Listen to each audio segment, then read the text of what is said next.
Bonjour et bienvenue sur ma chaîne. Alors aujourd'hui je vais faire... I can't talk. Allez, c'est bon, je filme.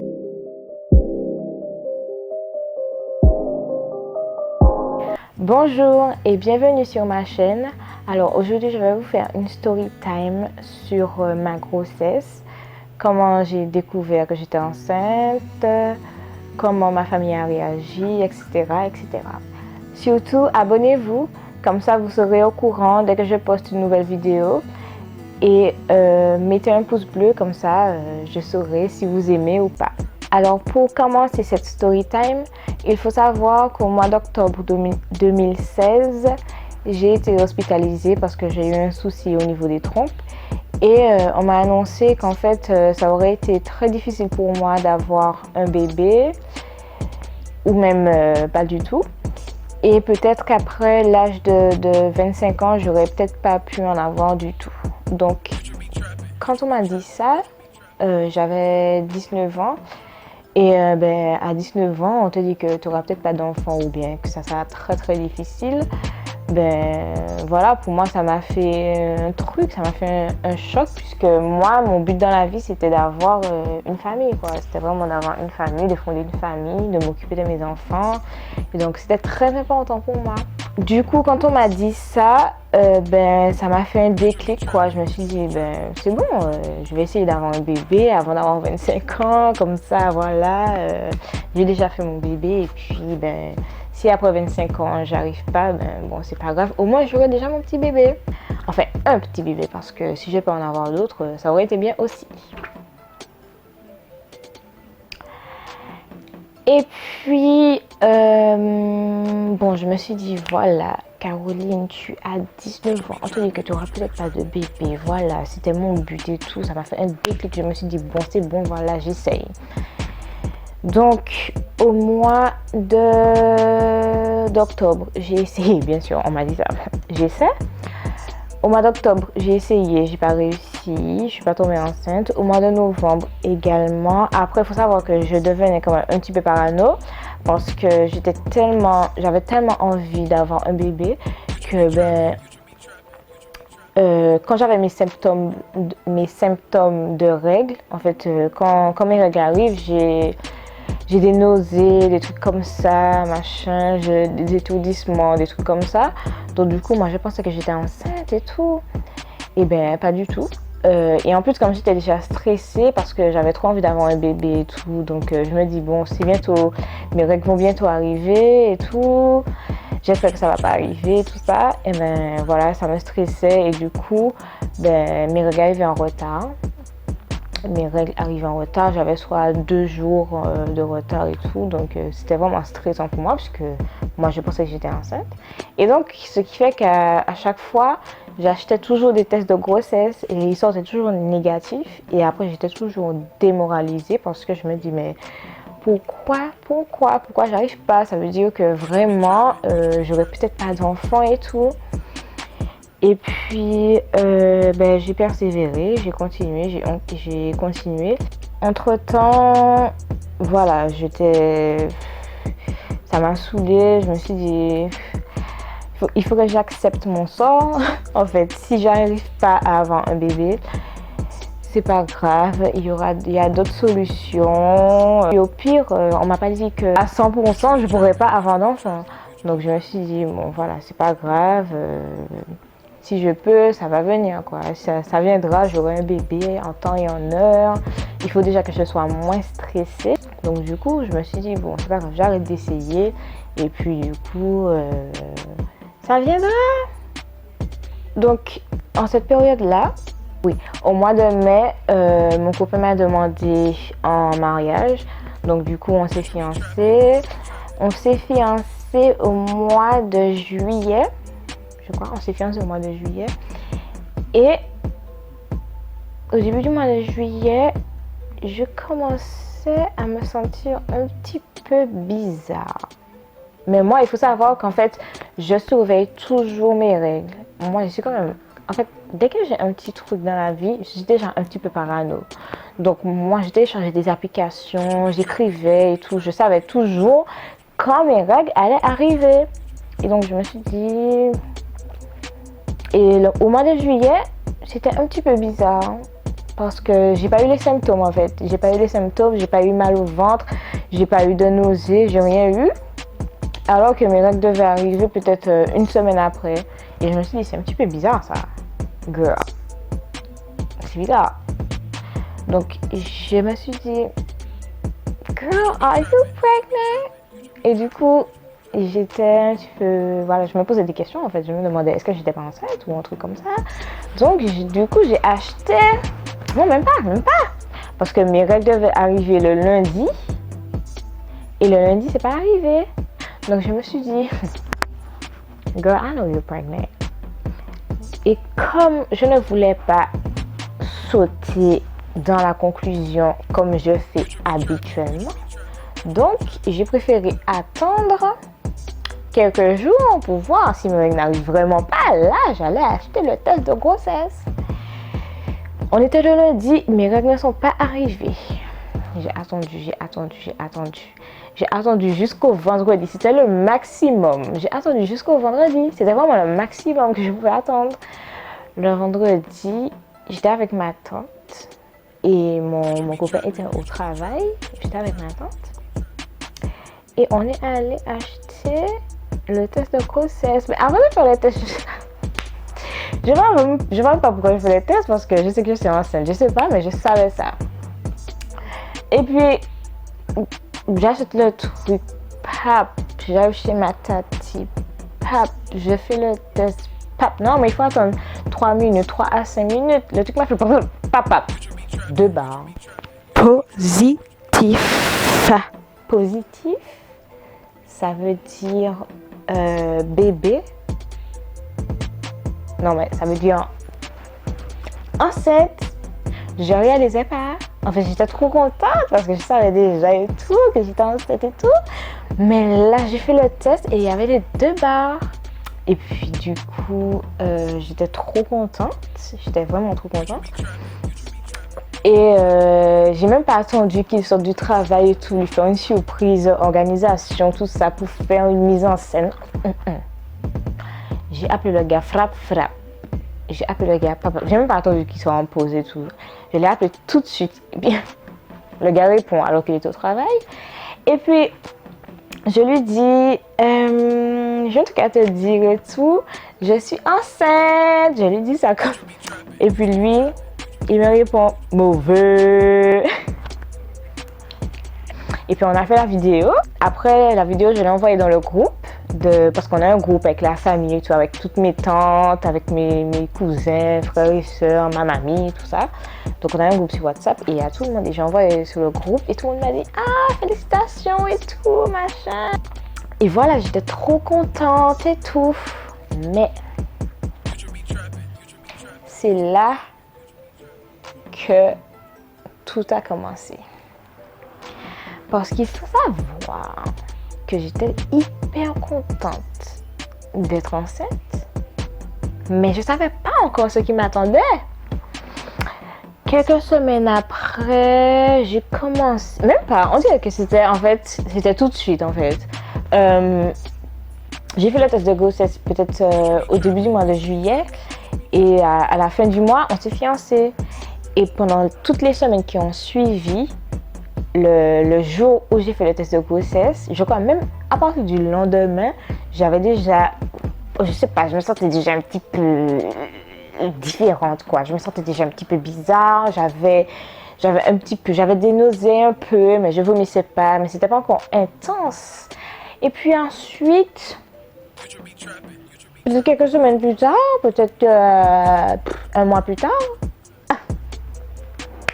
c'était la catastrophe. J'ai commencé à vomir. Je vomissais du n'importe quoi. Je buvais de l'eau, je vomissais. J'avais ma salive, je vomissais. Je respirais, je vomissais.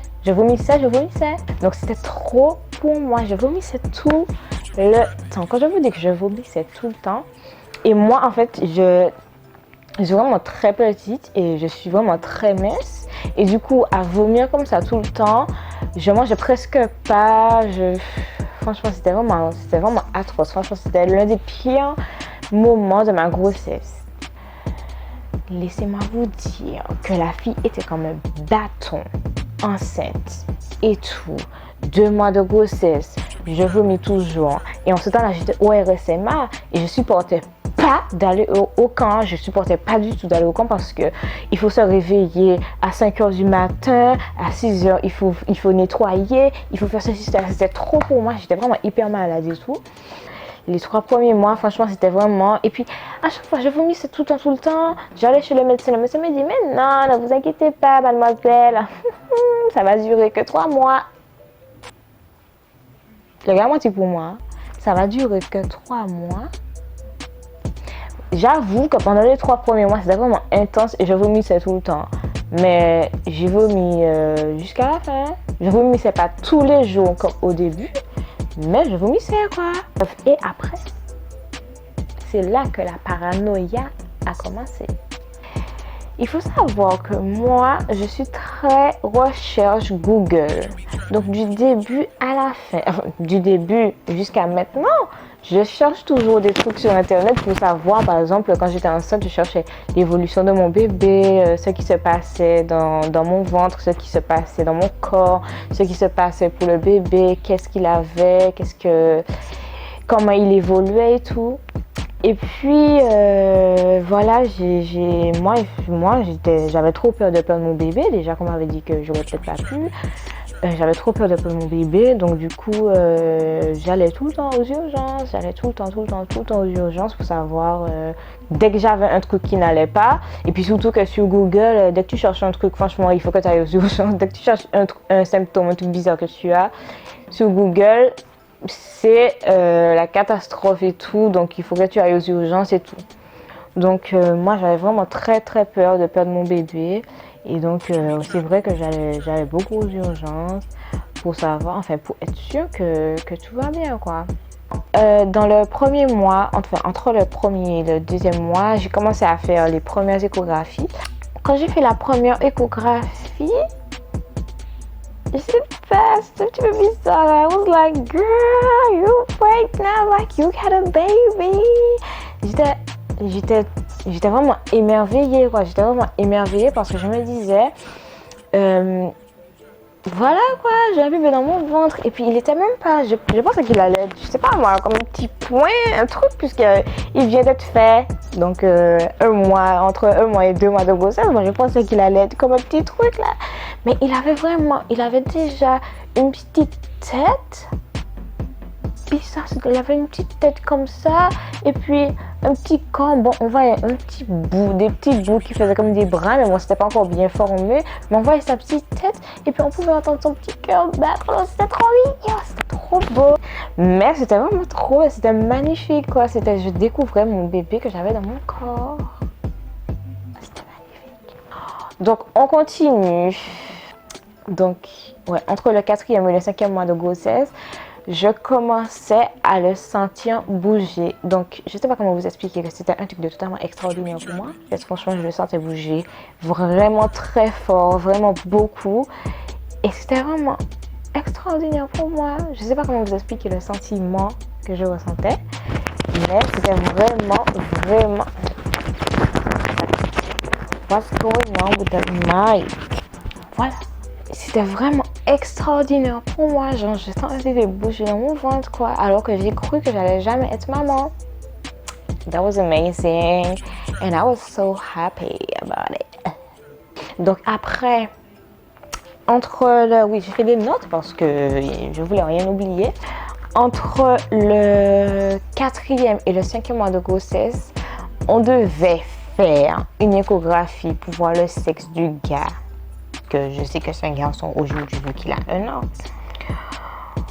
On devait faire l'échographie pour voir le sexe du gars. Et puis le gars il s'est retourné, on ne voyait pas le sexe du gars. Et il faut savoir que, et surtout, j'ai oublié ce petit détail là, que en cette période là, j'étais persuadée que j'avais une fille. J'étais persuadée que j'étais enceinte et que j'aurais eu une fille. J'étais persuadée que c'était une fille. J'avais déjà choisi le prénom de fille et tout, alors que j'avais même pas fait l'échographie pour savoir. Mais j'étais sûre que c'était une fille. Quand je vous dis que j'étais sûre et certaine, j'étais sûre que c'était une fille. J'avais rêvé de ça aussi. Et c'est ça aussi qui a vraiment mis ça dans ma tête. J'ai fait ce rêve-là. Et pour rêver l'échographie-là, on me dit... Après, je suis retournée faire l'échographie. On me dit que c'est un garçon. I was happy, I'm not gonna lie. J'étais contente. J'étais vraiment très contente. Mais je me suis dit, mais je crois que c'était une fille. J'ai voulu une fille, moi. Mais j'étais vraiment hyper contente. Franchement, de toute façon, que ce soit une fille ou un garçon, je voulais un bébé. Donc, on m'a dit que c'était un garçon et tout. Voilà, j'étais contente aussi. J'étais vraiment contente. Hein. Je me suis dit, aïe, aïe, aïe. J'ai un garçon. Comment je vais l'appeler? Parce que j'avais que des prénoms de filles. Et puis, j'ai cherché. En fonction des thèmes que j'aimais bien et tout. Mais bon, je vais vous raconter tout ça dans la prochaine vidéo, la prochaine story time, partie 2 que je vais faire sur l'accouchement. Parce que c'est une histoire à écouter. C'est une histoire à raconter. Et c'est une histoire à écouter. Parce que l'accouchement, c'était pas un bol de Toloma. Je vais vous raconter tout ça. Si vous voulez que je vous raconte l'histoire de mon accouchement, mettez plein de pouces bleus. Déjà, je vais mettre un commentaire. Et si vous voulez que je fasse la story time, mettez j'aime dessus. Mettez j'aime. On va voir. De toute façon, même si vous ne mettez pas j'aime, je vais le faire quand même. Bref, on continue. Ensuite, quand j'ai su le sexe et tout, j'ai envoyé la photo et tout, j'ai envoyé le prénom, tout ça, le prénom que je vais vous annoncer dans la story time, mon accouchement.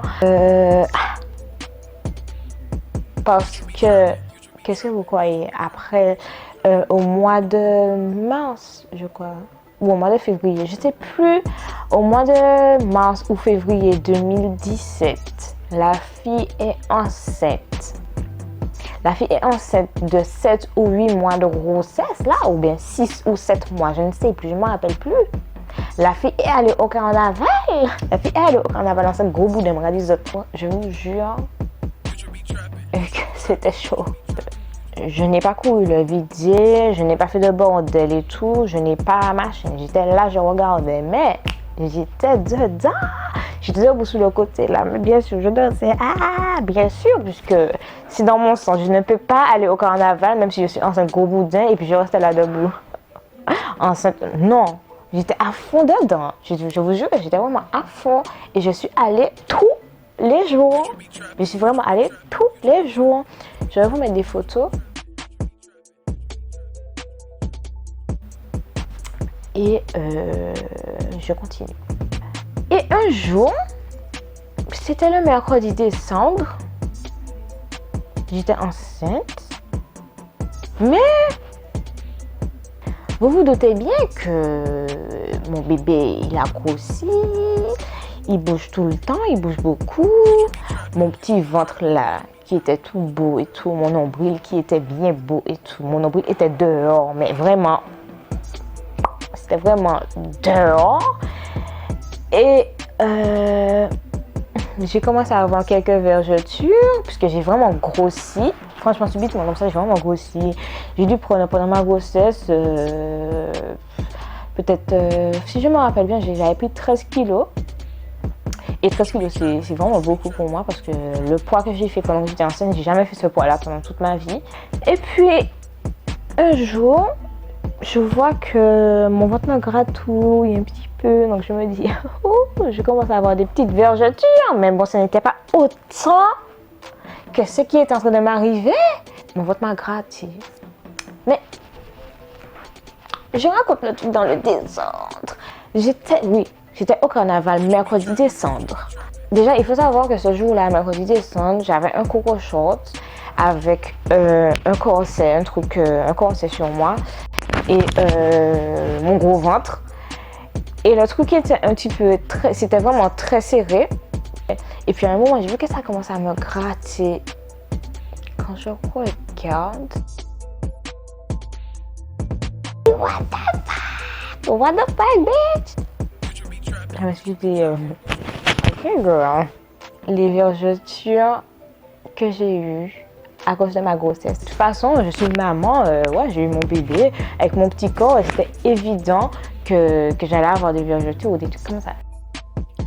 Donc là, je vais vous montrer l'état de mon ventre après tout ce bordel.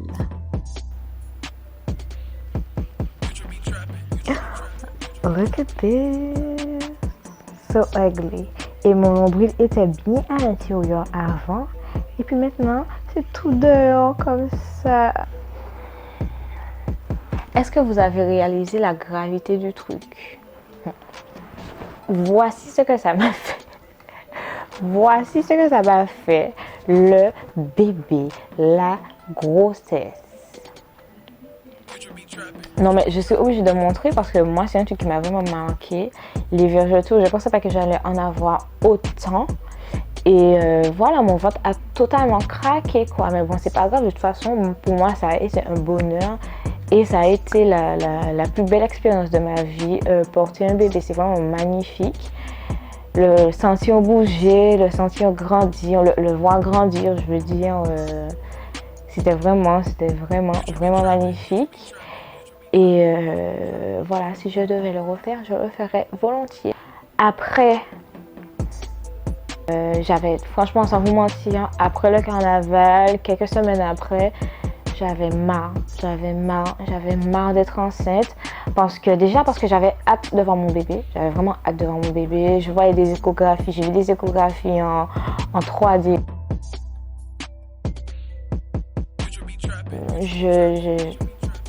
J'avais marre d'être enceinte, j'avais marre d'attendre et je voulais déclencher l'accouchement par tous les moyens.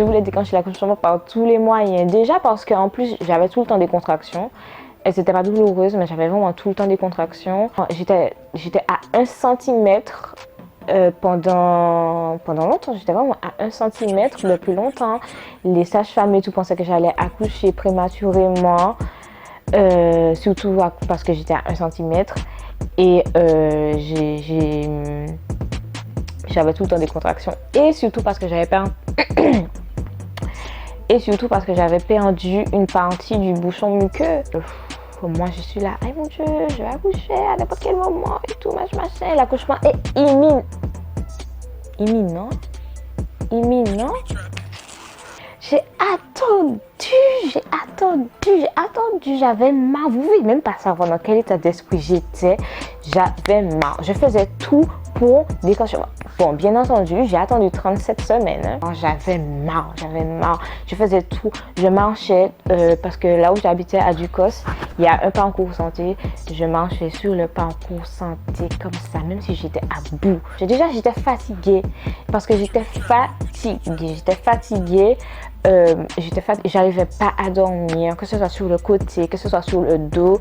Bien entendu, je ne pouvais pas dormir sur le ventre. Je vais vous mettre des photos de quand j'étais enceinte.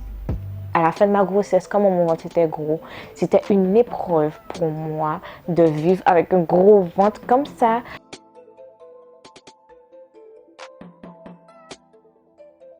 C'était vraiment chaud. Puis, je prenais des cours de préparation à la naissance avec la sage-femme avec qui je prenais les cours. On faisait des trucs à la piscine et tout. Et pendant les cours de préparation à la naissance, elle nous donnait des petits trucs pour essayer de déclencher l'accouchement. En fait, pas pour déclencher. Quand je dis déclencher, c'est un grand mot, hein, c'est grand.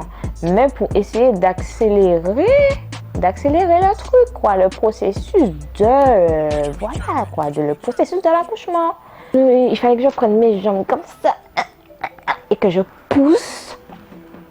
Je poussais. Et puis, ça ne changeait rien du tout. Girl, I'm telling you, ça ne changeait rien du tout. J'étais obligée je regardais des trucs sur internet en fait, des façons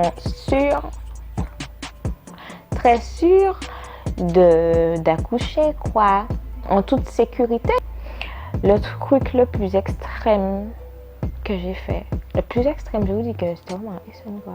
J'ai vu sur internet que si tu veux déclencher ton accouchement en toute sécurité, tu pouvais boire de l'huile de ricin dans du jus d'ananas. La fille, elle a essayé. Je suis allée essayer ça, les amis.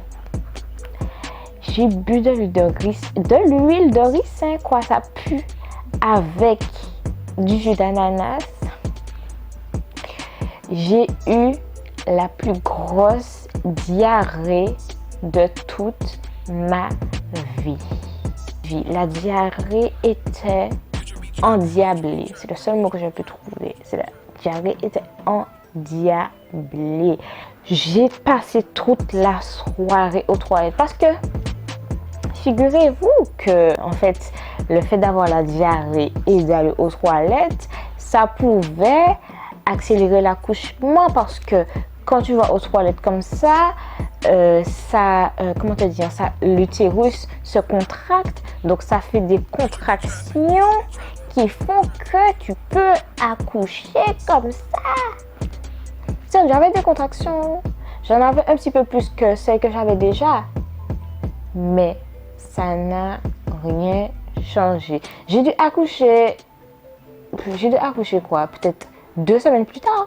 Ça n'avait rien à voir avec l'huile de ricin que j'ai bu. L'épisode de l'huile de ricin, ça m'a totalement calmée. Je me suis dit, oh meuf, là, t'es allée trop loin. Donc, j'ai laissé tomber. Et j'ai attendu calmement dans mon coin que bébé arrive. C'était totalement interminable. J'avais marre. Jusqu'à ce qu'un jour, les contractions sont devenues douloureuses. Et c'est là que l'accouchement a commencé. Et c'est là que la vidéo s'arrête. Donc voilà, c'est fini pour aujourd'hui. Donc voilà, je vous ai raconté tout ce dont je me rappelle. Je vous ai raconté quand même les moments qui m'ont vraiment marqué pendant ma grossesse. C'était vraiment quelque chose d'incroyable. C'était vraiment incroyable. J'ai pensé à un bébé, quoi. J'ai pensé à un bébé. Il a grandi, voilà. Après, j'ai accouché. L'accouchement, c'était autre chose. C'était magnifique. À part les 3 premiers mois. Mais c'était magnifique. C'était vraiment magnifique. Quand j'ai su que j'étais enceinte, quand on m'a annoncé le sexe, quand je le sentais bouger, c'était vraiment magnifique. Et voilà, j'ai eu mon bébé et je suis comblée, je suis vraiment heureuse. Mon bébé, il est magnifique, il est trop... Je l'aime trop. Donc voilà, c'était la story time d'aujourd'hui. Et donc si vous avez vraiment aimé cette story time, je peux vous faire la deuxième partie sur l'accouchement.